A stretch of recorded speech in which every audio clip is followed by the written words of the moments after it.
नमस्कार दोस्तों, स्वागत है आप सबका हमारे channel the SKP classes of life sciences में। इस वीडियो में आज हम क्लास 12 एनसीईआरटी बायोलॉजी के फर्स्ट यूनिट रिप्रोडक्शन के पहले चैप्टर रिप्रोडक्शन इन ऑर्गेनिज्म के बारे में जानेंगे। आपकी सुविधा के लिए मैंने इस चैप्टर को कई भागों में बांटा है, जिससे आपको वीडियो देखकर पढ़ने में बोरियत महसूस नहीं हो। कृपया वीडियो को अंत तक ज़रूर देखें। यह वीडियो रिप्रोडक्शन इन ऑर्गेनिज्म का फर्स्ट पार्ट है, जिसमें हम केवल असेक्सुअल रिप्रोडक्शन के बारे में डिटेल्स में जानेंगे। The period from birth to the natural death of an organism is called a life span. It varies from species to species. अर्थात किसी भी ऑर्गेनिज्म के जन्म से लेकर के उसके प्राकृतिक मृत्यु तक का समय लाइफ स्पैन कहलाता है, जो अलग अलग स्पेसीज के लिए अलग अलग होता है। आपके सामने एक चार्ट दिया हुआ है जिसमें अलग अलग स्पेसीज के अलग अलग लाइफ स्पैन दिए गए हैं, जैसे एलिफेंट का 60 to 70 years, dog 20 to 30 years, banana tree 25 years, crocodile 60 years, rice plant 3 to 4 months, butterfly 1 to 2 weeks, horse 20 to 25 years, टर्टवाइज 100 to 150 years, crow 15 years, parrot 140 years and banyan tree 200 years. Reproduction is defined as a biological process in which an organism gives rise to young ones or offsprings similar to itself। अर्थात reproduction एक ऐसा biological process है जिसमें कोई organism अपने जैसा ही संतान को जन्म देता है। रिप्रोडक्शन ऑर्गेनिज्म के एग्जिस्टेंस को एंश्योर करता है। रिप्रोडक्शन किसी भी स्पेसीज के कंटिन्यूटी को पीढ़ी दर पीढ़ी बनाए रखने में सहायता करता है, और रिप्रोडक्शन ही इनहेरिटेंस और वेरिएशन में हेल्प करता है। There are two types of reproduction. First, asexual reproduction, and the second one is sexual reproduction. When an organism is produced by a single parent with or without the formation of gametes, the reproduction is called asexual mode of reproduction, as in Hydra, yeast, amoeba, etc. When two parents of opposite sex involve in the formation and fusion of gametes, the reproduction is called sexual reproduction, as in cow, goat, sheep, human being, etc. In a sexual mode of reproduction, a single individual is capable of producing offsprings. The offsprings are morphologically and genetically similar or identical to each other. Morphologically and genetically similar individuals are termed as clones. Sexual reproduction भी कई प्रकार का होता है, जिनमें binary fission, multiple fission, budding, spore formation, fragmentation, regeneration, vegetative propagation and micro propagation और tissue culture important हैं। In binary fission, the single celled organism divides into two halves and each half grows into an adult, for example amoeba, paramecium, euglena, etc. In multiple fission, some single celled organism divides into many parts, each part growing into new individual, for example plasmodium, entamoeba histolytica, etc. Budding method में किसी organism के body के बाहर एक outgrowth develop होता है, जो mother body से डिटैच होने के बाद एक नए इंडिविजुअल के रूप में विकसित हो जाता है, जैसे ईस्ट, हाइड्रा, एट्सेट्रा। एल्गी और फंजाई में कुछ स्पेशल रिप्रोडक्टिव स्ट्रक्चर बनते हैं जिन्हें हम स्पोर्स कहते हैं, जैसे जूस्पोर्स, प्लेनोस्पोर्स, एट्सेट्रा, जो जर्मिनेशन के बाद नए ऑर्गेनिज्म को जन्म देते हैं, जैसे Aspergillus, Penicillium, Chlamydomonas, etcetera. In poriferans, some bud like growth takes place within the body of the organism which give rise to new individual when released from the body. For example, Spongilla, Cycon, sponge, etc. Fragmentation mode of asexual reproduction में filamentous organism के body कई भागों में बढ़ जाते हैं। प्रत्येक part एक नए ऑर्गेनिज्म को जन्म देता है, जैसे स्पाइरोगाइरा, यूलोथ्रिक्स, एट्सेट्रा। रीजनरेशन, कुछ ऑर्गेनिज्म के पास अपने लॉस्ट पार्ट को रिकवर करने की कैपेबिलिटी होती है, इसे ही पावर ऑफ रीजनरेशन कहते हैं। जब किसी ऑर्गेनिज्म का बॉडी कई भागों में बढ़ जाता है, तो प्रत्येक भाग अपने लॉस्ट पार्ट को रिकवर कर लेता है एक नए इंडिविजुअल के रूप में प्रस्तुत होता है, जैसे प्लेनेरिया और फ्लैटवर्म। कुछ पौधों में न्यू ऑफस्प्रिंग उसके रूट, स्टेम या लीफ जैसे वेजिटेटिव पार्ट से विकसित होते हैं, इसे ही वेजिटेटिव प्रोपेगेशन कहते हैं। यह दो प्रकार का होता है, natural vegetative propagation and artificial vegetative propagation. Natural तरीके से स्ट्रॉबेरी के रनर, जिंजर और बनाना के राइजोम, एगेव के बुलबिल, ब्रायोफाइलम के लीफ बड्स, पोटैटो के स्टेम ट्यूबर, वाटर हाइसिंथ के ऑफसेट, ओनियन के बल्ब, ये सभी नए पौधों को अपने वेजिटेटिव पार्ट से जन्म देते हैं। आर्टिफिशियल वेजिटेटिव प्रोपेगेशन में नए प्लांट्स को रूट, स्टेम या लीव्स की कटिंग करके, लेयरिंग करके या ग्राफ्टिंग करके नए पौधे तैयार किए जाते हैं। टिश्यू कल्चर या माइक्रो प्रोपेगेशन में मेरिस्टेमेटिक टिश्यू का एक पीस आर्टिफिशियल मीडियम में कल्चर किया जाता है किसी लेबोरेटरी में। कुछ समय के बाद वह टिश्यू इरेगुलरली ग्रोथ करके कैलस बनाता है, जिसे कई पीस में काट लिया जाता है तथा प्रत्येक पीस को अलग अलग टेस्ट ट्यूब में डेवलप कराया जाता है और प्रत्येक पीस एक नए प्लांट को जन्म देता है। Dear friends, reproduction in organism के इस सेकेंड पार्ट में हम पैटर्न्स ऑफ सेक्सुअल रिप्रोडक्शन के बारे में डिटेल में जानेंगे। Sexual reproduction involves formation of male and female gametes by same or different individual and their fertilization. Because of the fusion of different gametes, offsprings are not identical to their parents in sexual reproduction. Sexually reproduce करने वाले लगभग सारे organism एक common pattern को follow करते हैं जो निम्नलिखित हैं। सेक्सुअल रिप्रोडक्शन करने वाले हर एक ऑर्गेनिज्म को रिप्रोडक्शन से पहले एक ग्रोथ या मैच्योरिटी अटेन करना पड़ता है। इस ग्रोथ या मैच्योरिटी पीरियड को जुवेनाइल फेज या वेजिटेटिव फेज कहा जाता है। जुवेनाइल या वेजिटेटिव फेज के बाद रिप्रोडक्टिव फेज आता है। पौधों में फ्लावरिंग और एनिमल्स में गैमीट का फॉर्मेशन रिप्रोडक्टिव फेज के बिगिनिंग के इंडिकेटर्स हैं। रिप्रोडक्टिव फेज के बाद सीनेसेंट फेज अर्थात ओल्ड एज फेज आता है।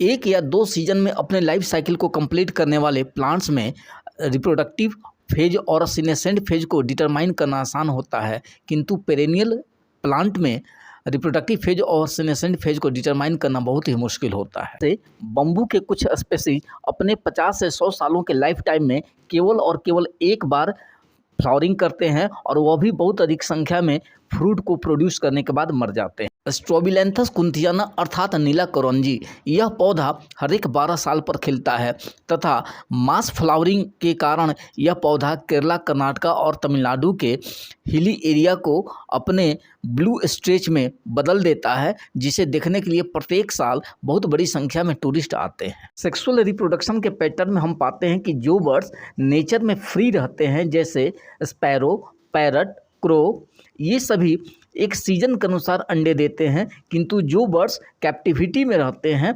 जैसे हेन, डक, टर्की, गीज, ये इनको सालों भर अंडे प्रोड्यूस करने के लिए तैयार किया जाता है। सेक्सुअल रिप्रोडक्शन के इस पैटर्न में हम पाते हैं कि प्लासेंटल मैमल्स के फीमेल के शरीर में ओवेरियन एक्टिविटीज़ और एक्सेसरी डक्ट के एक्टिविटीज़ में हार्मोनल चेंजेज होते हैं और वे चेंजेज साइक्लिक होते हैं।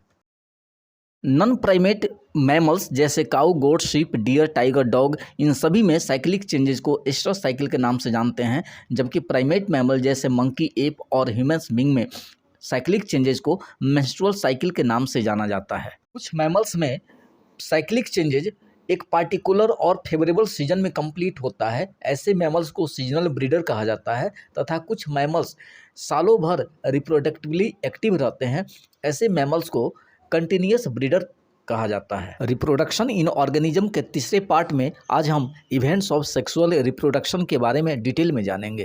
सेक्सुअल मैच्योरिटी अटेन करने के बाद सारे ऑर्गेनिज्म में एक रिमार्केबल फंडामेंटल इवेंट्स होते हैं जो सेक्सुअली रिप्रोड्यूस करने वाले ऑर्गेनिज्म में लगभग एक समान होते हैं।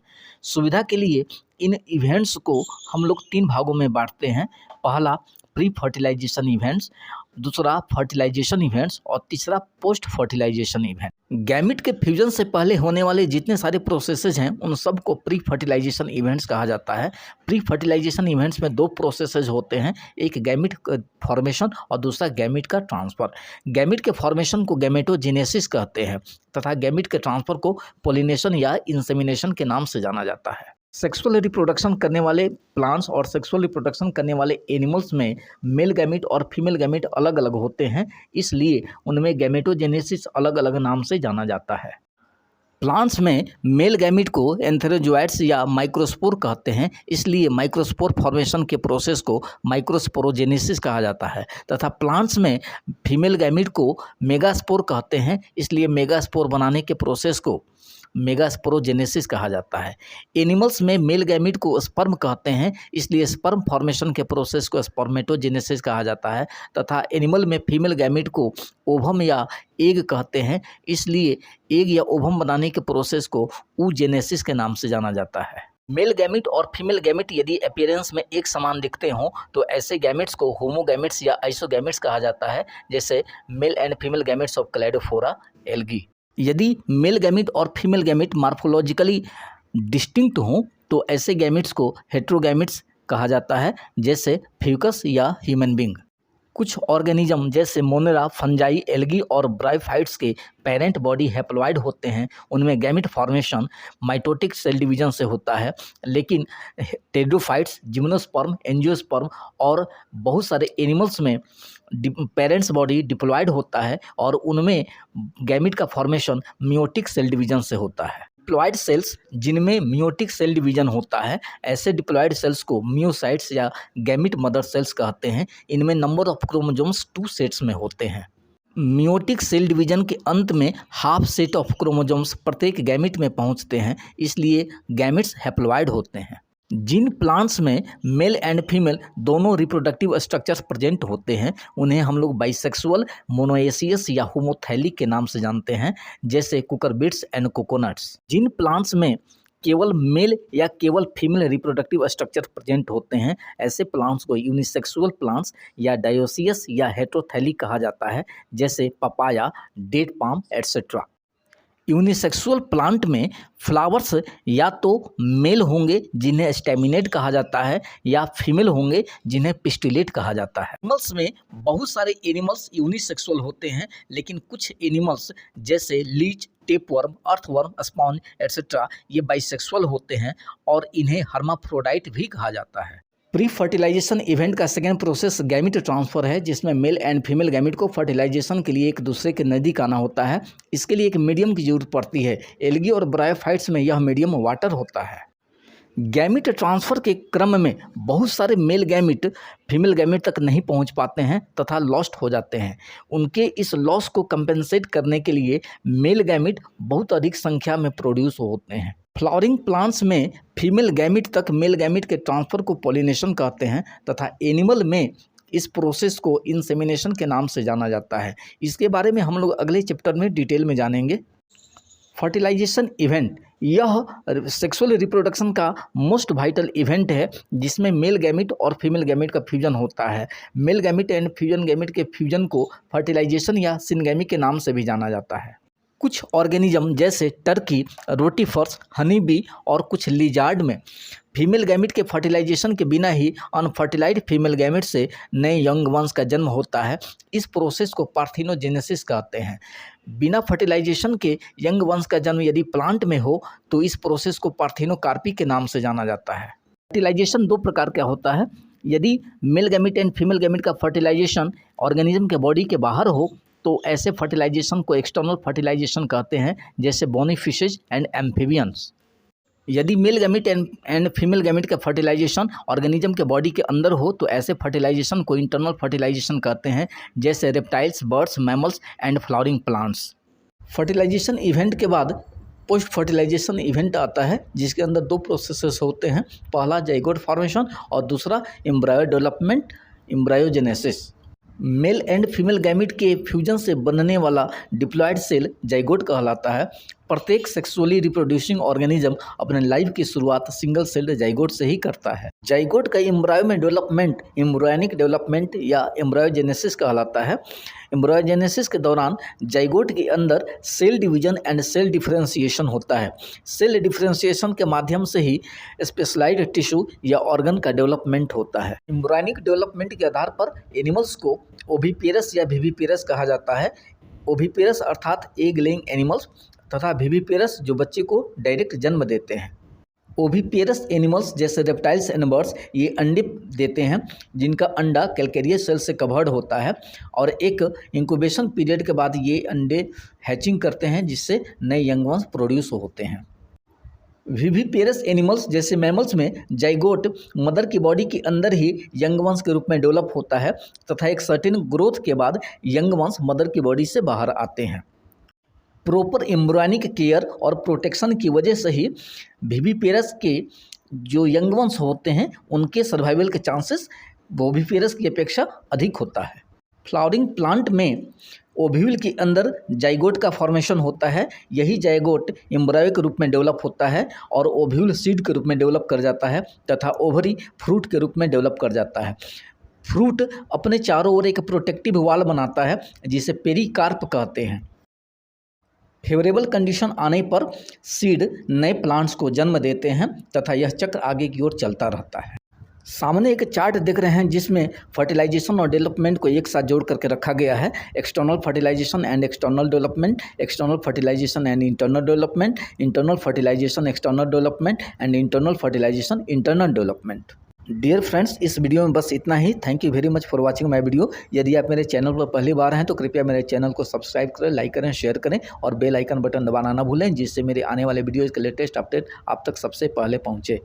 रिप्रोडक्शन इन ऑर्गेनिज्म के सारे वीडियोज़ के लिंक इस वीडियो के डिस्क्रिप्शन में दिया हुआ है। कृपया आप उन्हें ज़रूर देखें तथा अपना वैल्यूएबल सजेशन कमेंट बॉक्स में ज़रूर दें। Thank you very much.